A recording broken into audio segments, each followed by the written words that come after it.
Buenas noches para todos. Vamos a leer Colosenses capítulo 3, versículos 9 hasta el 10. No se mientan unos a otros, porque ustedes ya se han quitado la vieja naturaleza pecaminosa y todos sus actos perversos. Vístanse con la nueva naturaleza y se renovarán a medida que aprendan a conocer a su Creador y se parezcan más a Él. Amén.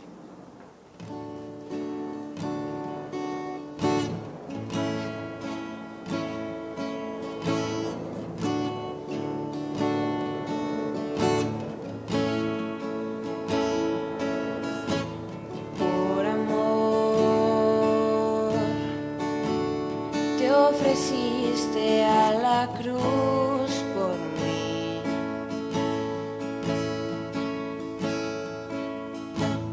Por amor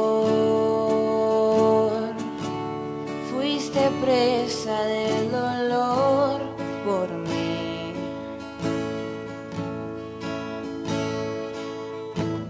Por amor, hermoso y grande amor, eres el regalo celestial, fue tu sacrificio sin igual, que nos renueva y nos da vida. Cordero inmolado, Salvador, Dios resucitado, Dios de amor, a ti la gloria, Hijo de Dios.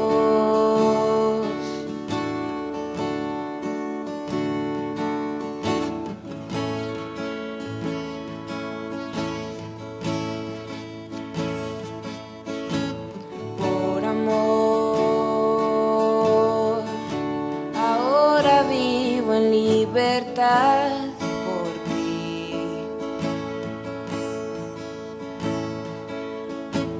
Por amor,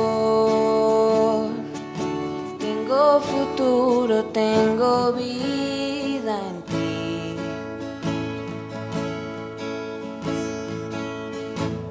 Por amor, hermoso y grande amor,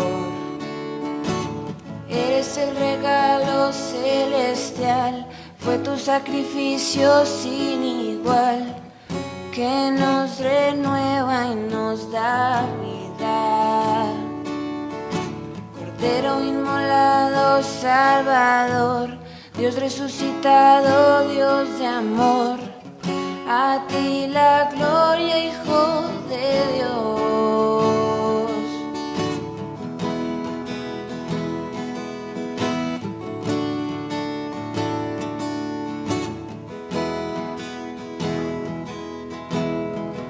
Sobre la muerte eres Señor, resucitaste, Santo Dios, eres el victorioso Rey, venciste con tu gran poder, hoy te exaltamos, Salvador, por ti tenemos vida, Rey. Eres el regalo celestial, fue tu sacrificio sin igual, que nos renueva y nos da vida. Cordero inmolado, Salvador, Dios resucitado, Dios de amor, a ti la gloria, Hijo de Dios. Eres el regalo celestial, fue tu sacrificio sin igual, que nos renueva y nos da vida. Cordero inmolado, Salvador, Dios resucitado, Dios de amor, a ti la gloria, Hijo de Dios.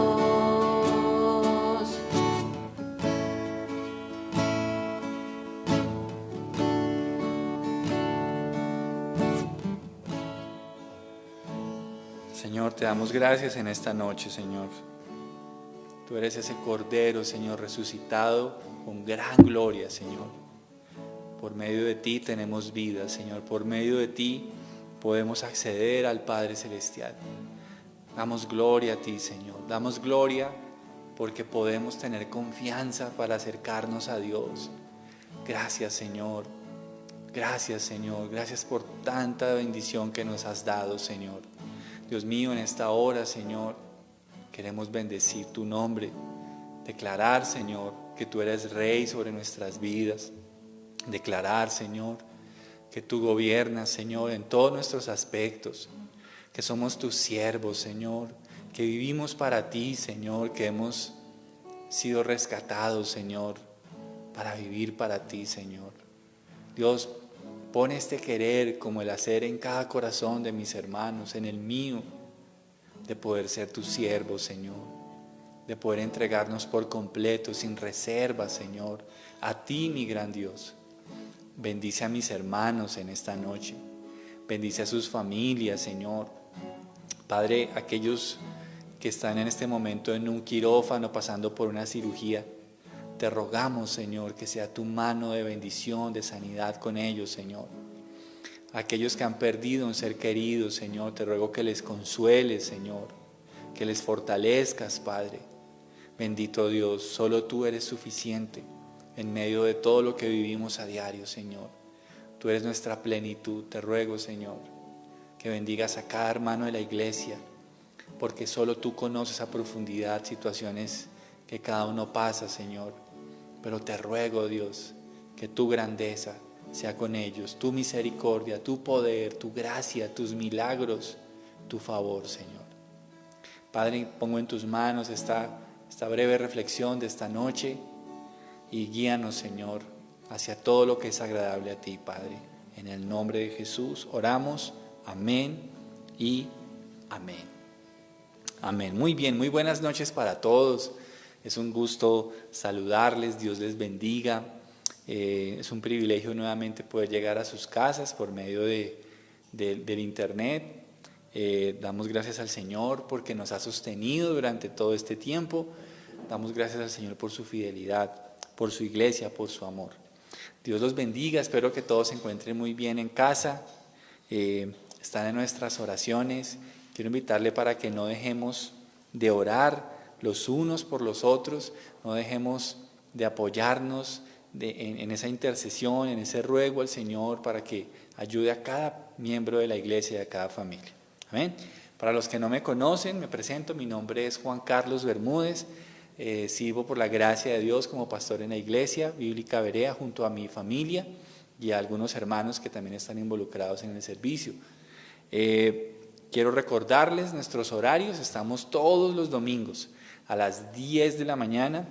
Esperamos que se pueda unir a la transmisión que estamos haciendo cada domingo y por supuesto los miércoles. Los miércoles estamos a las 7 de la noche y estamos en la serie de los 10 mandamientos. Y por supuesto, de lunes a viernes estamos compartiendo por medio de las redes sociales y por los grupos de WhatsApp que manejamos con los contactos de la iglesia, algunas reflexiones cortas para que meditemos en la palabra de Dios y tengamos nuestra vida devocional cada día y podamos crecer en el Señor. Amén. Muy bien, vamos a ir al libro de Éxodo capítulo 20.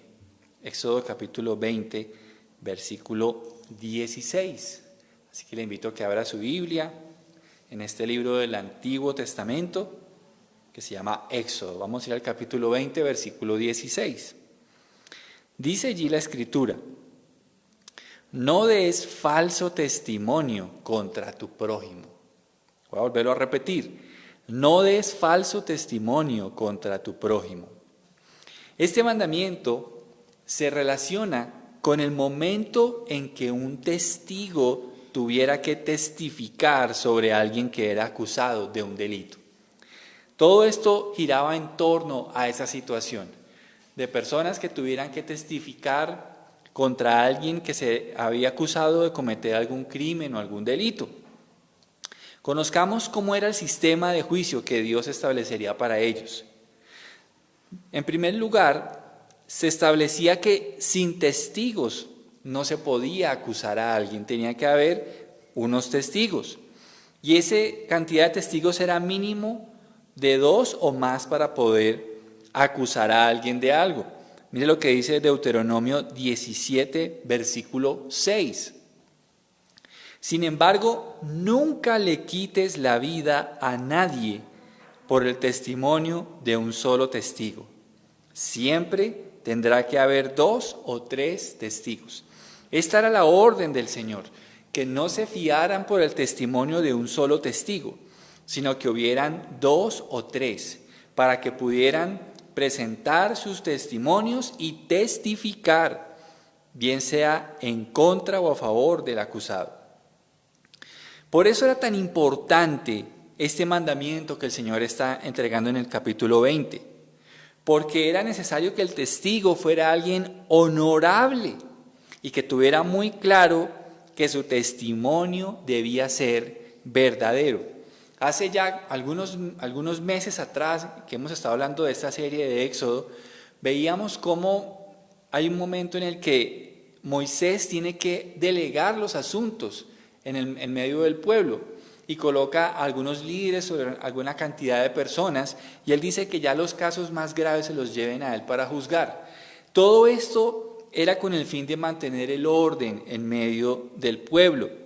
Así que siempre que se acusara a alguien de algún crimen o de algún hurto o de algo así, debía existir como mínimo 2 o 3 testigos.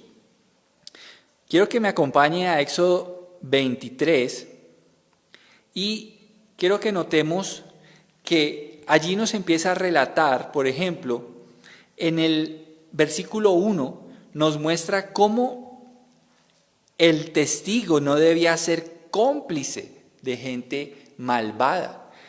Ese testigo no podía prestarse para aliarse con alguien malvado para que pudiera de alguna forma manipular su testimonio. Así que era importante que el que testificara tuviera claro que su testimonio debía tener todo en relación con la verdad, que no podía ser manipulado de ninguna forma y que podía haber gente malvada que quisiera manipular ese testimonio para que pudiera torcerse la justicia y poder crear un castigo para alguien que no lo merecía. Por ejemplo, en el versículo 2 también nos habla de que no se debía permitir que la multitud influyera en su testimonio. Quiere decir que la persona, cuando fuera a dar su testimonio, lo mejor era que evitara escuchar a muchas personas para que su testimonio no se fuera a corromper. En el versículo 3 de Éxodo 23 también podemos ver que no se debía favorecer a alguien por su condición social. Esto es muy importante, porque sin importar si era alguien de alta o de baja condición, siempre se debía decir la verdad y solo la verdad. Y en el versículo 7 debía estar seguro de lo que iba a testificar. ¿Por qué razón? Porque el versículo 7 nos dice o nos muestra que si esa persona testificaba incorrectamente, podía hacer que se llevara a la muerte a alguien inocente. Por eso es tan importante el valor del testimonio de alguien. En este caso, el mandamiento nos dice que no se debe decir falso testimonio contra el prójimo. Así que en esa época y en ese tiempo, vemos cómo Dios se ocupó de que se pudiera proteger a los testigos que iban a testificar. Y se debía dejar claro que debían tener todos estos asuntos muy claros en sus vidas antes de testificar. No ser cómplices de gente malvada, no permitir que la multitud influyera en su testimonio, no debía favorecer a alguien por su condición social y debía estar absolutamente seguro de lo que iba a decir, porque su testimonio podía llevar a la pena capital o a la pena de muerte a una persona inocente. Y en el versículo 8 también nos muestra acerca de los sobornos. Los sobornos. Nos habla de que esa persona no debía aceptar sobornos para manipular su testimonio. Parece que esta es una estrategia que lleva muchos años en la humanidad, el tema del soborno. Y aquí lo estamos viendo justamente en la época del Éxodo, estamos hablando de hace muchos años atrás. Y cómo el Señor previene al que va a testificar acerca de todas estas cosas. El objetivo es que quien testifique diga la verdad y nada más que la verdad, que no tenga vicios, no tenga errores, no tenga presiones, no haya sido influenciado por sobornos, no haya sido influenciado por las personas, es decir, que tampoco se haga cómplice de causas malvadas con tal de hacer morir a alguien. Ahora, ¿qué pasaba si el testigo estaba diciendo mentiras y era descubierto? Bueno, mire lo que dice Deuteronomio 19, 15 al 20. Y aquí vemos lo que pasaba, era algo muy grave, porque así como Dios advirtió acerca de testificar engañosamente, también Dios advirtió a esos testigos de que no dijeran mentiras porque sufrirían un grave castigo. Dice Deuteronomio 19, 15 al 20, no condenes a nadie por algún crimen o delito basado en el testimonio de un solo testigo. Los hechos del caso deben ser establecidos por el testimonio de 2 o 3 testigos. Si un testigo malicioso se presenta y acusa a alguien de haber cometido algún crimen o delito, tanto el que acusa como el acusado deberán presentarse ante el Señor al acudir a los sacerdotes y a los jueces que estén en ejercicio en esos días. Los jueces tendrán que investigar el caso a fondo. Si el acusador presentara cargos falsos contra otro israelita, le impondrás a él la sentencia que pretendía para la otra persona.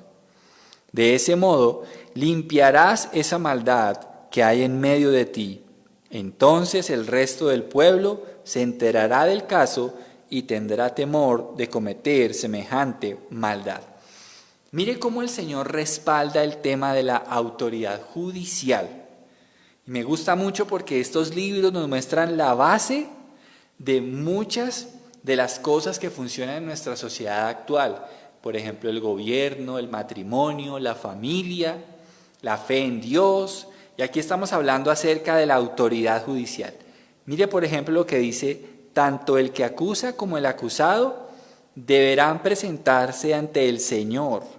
Es decir, y dice, al acudir a los sacerdotes y a los jueces que estén en ejercicio en esos casos. ¿Qué quiere decir? Que esas personas están revestidas de autoridad de Dios para juzgar. ¿Y qué sucedía si se descubría que el que estaba acusando a una persona estaba presentando cargos falsos, era descubierta? ¿Qué podía pasarle? Lo que dice este verso es, le impondrás a él la sentencia que pretendía para la otra persona. Es algo muy similar a lo que nos relata el libro de Esther acerca de Mardoqueo, que lo querían matar y su enemigo termina recibiendo el castigo que él tenía preparado para Mardoqueo. Así que mire cómo es de interesante esto, que si era descubierto que estaba acusando a alguien con testigos falsos y que estaba alterando la justicia, si era descubierto, esa persona se le daba la sentencia que estaba pidiendo para su acusado. ¡Wow! Tremendo esto. Ahora, mire que el mismo Dios que dio esta ley fue el que se encarnó en la persona de Jesucristo. Jesucristo es el Dios que dio la ley. Jesucristo es el Dios que ha existido por siempre y para siempre, pero Él vino como hombre. Así que resulta que Él es juzgado. Pero qué tremendo que cuando Él recibe un juicio, hacen justamente todo lo contrario que Él estableció en su ley para poder acusar un malhechor. Mire lo que dice Mateo 26, 59 al 62. Dice, Adentro, los principales sacerdotes y todo el Concilio Supremo intentaban encontrar testigos que mintieran acerca de Jesús para poder ejecutarlo. Sin embargo, aunque encontraron a muchos que accedieron a dar un falso testimonio, no pudieron usar el testimonio de ninguno. Finalmente se presentaron 2 hombres y declararon: este hombre dijo, puedo destruir el templo de Dios y reconstruirlo en 3 días. Entonces el sumo sacerdote se puso de pie y le dijo a Jesús: bien, ¿no vas a responder a estos cargos? ¿Qué tienes que decir a tu favor? Miremos cómo en el caso del arresto de Jesús y de su juicio religioso, porque tuvo 2 juicios, un juicio religioso y un juicio político. El juicio religioso fue a cargo de los sacerdotes, fariseos y saduceos que conformaban todo este grupo primordial para todos los temas religiosos de Israel. Y tenemos el juicio político que fue hecho, en este caso, por Pilatos. Mire lo que sucede. Qué tremendo que el mismo Dios que estableció la ley de que no se podía juzgar a un hombre, sino por medio de 2 o más testigos. Y podemos ver en el caso mismo de Jesús, que los sacerdotes, es que mire, aquí está pintada claramente la corrupción moral y espiritual que había en Jerusalén en ese tiempo. Usted se imagina que los mismos sacerdotes que estudiaban la ley, que sabían al derecho y al revés los 10 mandamientos, ¿usted cree que ellos no sabían esto? Claro que lo sabían. Es más, tenían que enseñárselo al pueblo. Pero ellos mismos que estaban enseñando esa ley, estaban buscando encontrar testigos que mintieran. Note cómo es de tremenda la corrupción espiritual que había en ese tiempo, que desde los mismos sacerdotes había corrupción. Y para poder castigar a Jesús, para poder juzgarlo religiosamente,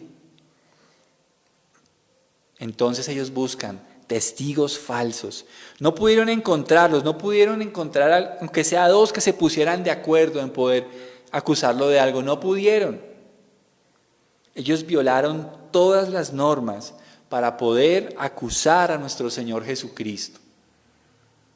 El principio de este mandamiento para nosotros en el tiempo de hoy nos enseña que debemos decir siempre la verdad. Debemos ser siempre verdaderos. La verdad en los labios de los hombres son una herramienta que ayudará a que la justicia sea aplicada de manera eficaz. Puede que nosotros no tengamos que comparecer ante un juez, pero en temas en que esté involucrado nuestro prójimo, debemos ser prudentes al no decir falsos testimonios contra personas. Hay reputaciones que han sido dañadas por personas que han dicho falsos testimonios. No es necesario muchas veces estar en el contexto de un juicio, pero es que la palabra de cada uno de nosotros tiene tanta importancia porque nuestros labios pueden destruir la reputación de alguien. Nuestros labios pueden decir mentiras acerca de alguien. Nuestros labios pueden llegar a alterar la verdad sobre otra persona, y eso es decir un falso testimonio. Debemos tener mucho cuidado en las conversaciones que tenemos con nuestras amistades, entre familia, entre consiervos, entre hermanos en la fe, aún con personas que no conocen del Evangelio. Debemos tener mucho cuidado de no añadir y no quitar. Debemos tener mucho cuidado de no exponer al vituperio a personas. Y resulta que hay algo muy delicado en esto, en nuestro contexto de hoy. Y es que nosotros lleguemos a involucrar a personas en circunstancias y en cuestiones que no les competen. Por ejemplo, es que imagínate que fulanito, fulanita, pa. Y resulta que nosotros no tenemos que hablar eso con alguien. Porque la Biblia es muy clara en esto. Mateo 18 dice, si tuvieras algo contra tu hermano, Ve y búscalo y habla con él. Si te oye, has ganado un hermano. La idea es que nosotros no estemos compartiendo temas, dificultades y problemas con personas que no tienen nada que ver en los asuntos. Porque podemos estar involucrando a personas que no tienen ninguna relación y lo que hacemos es contaminar sus corazones. Y podemos estar incurriendo en el pecado de decir un testimonio falso. Recordemos que el primer paso es hablar con la persona involucrada. Ese es el primer paso, siempre será el primer paso.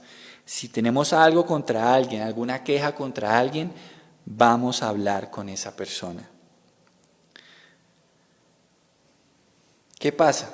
Si alguien te dice algo, es preferible que tú seas alguien que cierre las brechas. Si alguien te viene a contar algo de alguien y no es necesario que tú lo sepas y tú no estás involucrado, detén ese comentario. Di, mira, prefiero que no me cuentes, prefiero que no me involucres en algo en lo que yo no debo saber. Primero, porque no me consta. Segundo, porque si tú tienes algo contra esa persona, es mejor que vayas y lo arregles con esa persona. Y tercero, porque es mejor guardar la reputación de alguien. Uno no sabe si de pronto uno, al escuchar, está participando en un testimonio falso. Y debemos tener cuidado con eso. Y ahora, si eso es así en la vida cotidiana, ¿cuánto más en temas judiciales? ¿Cuánto más en temas judiciales?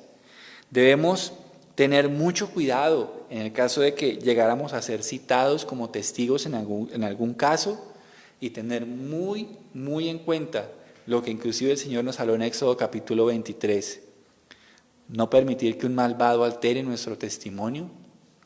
No permitir que la multitud de personas nos haga perder el enfoque de lo que vimos y de lo que sí podemos testificar. Debemos tener cuidado, no sea que alguien quiera sobornarnos y cambiar nuestra opinión. Y recordemos que nosotros somos discípulos de la verdad. De la verdad. El versículo que leíamos al inicio de esta reunión es que no nos mintamos los unos a los otros, porque eso hace parte del viejo hombre.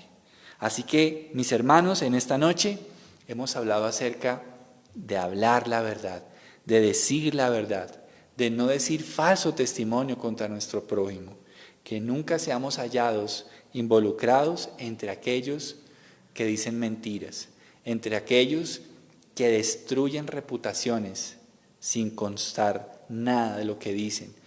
Miren, la lengua es una cosa tan poderosa y como lo dice Santiago, la lengua puede estar hasta incendiada con el fuego del infierno. Entonces, tengamos cuidado y que esta sea la reflexión para nosotros en este día.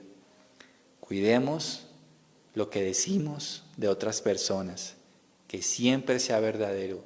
Busquemos que siempre sea edificante y si es un problema entre personas, lo más sabio y lo más sano que podemos hacer es, mira, ve con esa persona y resuelve tu problema. Vamos a orar. Señor, te damos gracias por esta reflexión de esta noche. Te damos gracias, Señor, porque tú nos enseñas a que seamos sabios y prudentes en nuestras conversaciones.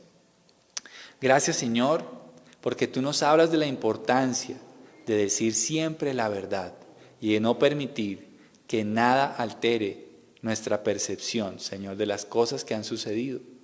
Por favor, Dios, ayúdanos a ser cristianos que guardamos la reputación de los demás.